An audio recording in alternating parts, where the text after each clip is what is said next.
Can a child be born a killer? Imagine an 8-year-old boy with a seemingly innocent smile, but behind that smile lies the mind of a murderer.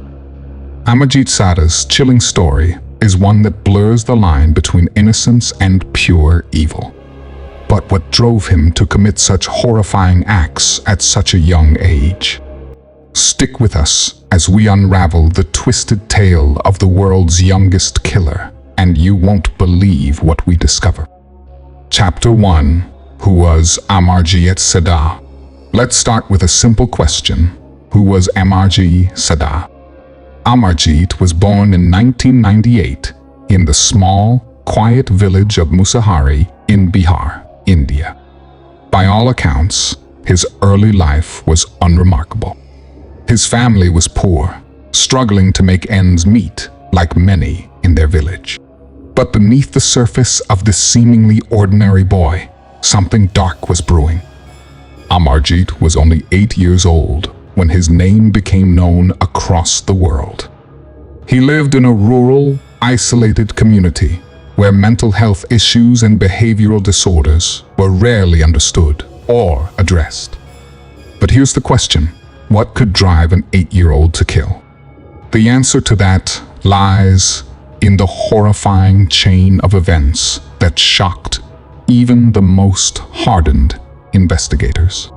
Chapter 2. What did he do? So, what could an 8-year-old possibly do to warrant being labeled a killer?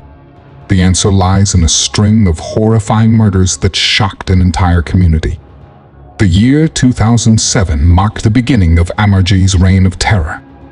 Over a span of just 1 year, Amarjeet was implicated in the murders of 3 infants, all defenseless, all brutally killed. The ages of his victims and the cold, calculated nature of his actions were what truly horrified those who later studied the case. The first victim, his baby sister. The first victim was his 6-month-old sister. One fateful day, while left alone with the infant, Amarjeet acted on a violent impulse. He strangled her with his bare hands. When confronted later, he showed no signs of guilt or remorse. What's particularly shocking is how the family responded. Rather than report the crime to the authorities, they chose to stay silent. Cultural taboos, fear of shame, or the inability to comprehend Amarjeet's behavior might explain their inaction, but this decision would ultimately prove disastrous. The second victim, his cousin. Following the first killing, Amarjeet struck again, targeting another close family member, his 9-month-old cousin. He strangled the child, as before, but this time went a step further. Amarjeet used stones to bludgeon the baby's lifeless body. Even after this second murder, the family chose to remain quiet. They concealed the crime, likely out of fear of the stigma or legal consequences. This silence allowed Amarjeet's violent tendencies to escalate unchecked. Why didn't anyone intervene after the second murder? This remains one of the most haunting questions surrounding the case. The third and final victim, neighbor's child.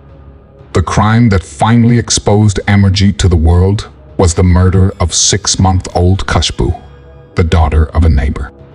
On the day of her disappearance, Khushbu's parents left her in Amarjeet's care.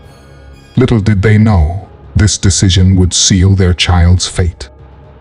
Amarjeet strangled the baby, dragged her body to a field, and, in a grotesque display of violence, used bricks to bludgeon her body.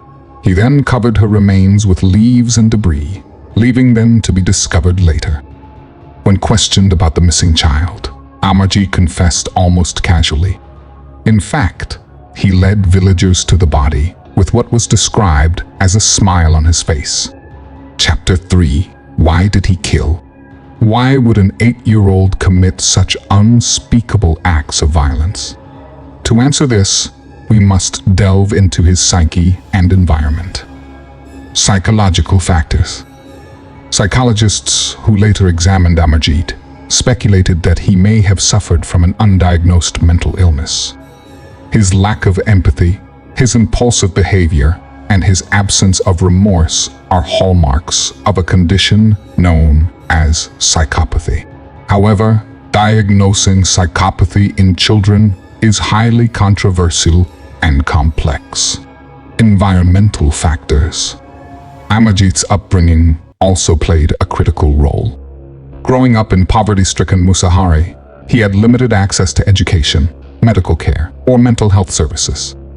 His violent tendencies were ignored or excused by his family, who seemed to prioritize secrecy over intervention. Furthermore, the family's decision to cover up his earlier crimes enabled his behavior to spiral out of control.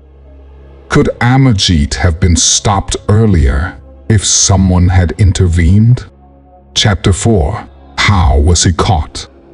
Let's talk about the day Amarjeet Sada was finally stopped.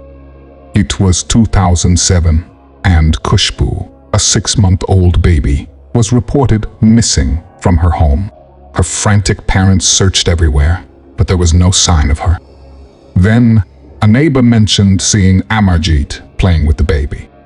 When confronted, Amarjeet calmly admitted to taking the baby, killing her, and hiding her body in a nearby field. He led the villagers to the site and pointed to where he had buried the child under leaves and stones. But here's the most chilling question of all. Did Amarjeet understand the gravity of his actions? The answer might shock you. Chapter 5. Did he know what he was doing? When asked why he killed, Amarjeet reportedly said, "I felt like it." Psychologists who examined him noted that he showed no guilt or remorse. He treated the murders as if they were just another game. Amarjeet's lack of empathy and emotional response led experts to suspect psychopathy, but diagnosing such a young child is rare and complex. He admitted to the killings without hesitation, smiling as he recounted the details. So, the next question is, what happened to Amarjeet after his arrest? The answer isn't what you might expect. Chapter 6. What happened to him? Because Amarjeet was only 8 years old, he could not be tried as an adult under Indian law. Instead, he was sent to a juvenile home for rehabilitation. Under Indian law, children cannot be sentenced to life imprisonment or the death penalty. Amarjeet was kept in custody until he turned 18. After his release, his whereabouts became a mystery. Due to legal protections for juveniles, his identity and location have been kept secret. But here's the final question. Is Amarjeet Sada a product of his environment, a victim of mental illness, or was he born with a darker purpose? Let's wrap up with some chilling thoughts. Chapter 7. Nature or Nurture? The story of Amarjeet Sada leaves us with haunting questions. Can evil truly be born in a child? Or was he failed by a system that didn't recognize the warning signs in time? While the answers remain unclear, one thing is certain: Amarjeet's story forces us to confront the darkest corners of human nature. What do you think? Was Amarjeet Sada born to kill, or was he a victim of circumstance? Let us know your thoughts in the comments below, and don't forget to like and subscribe for more chilling stories like this one.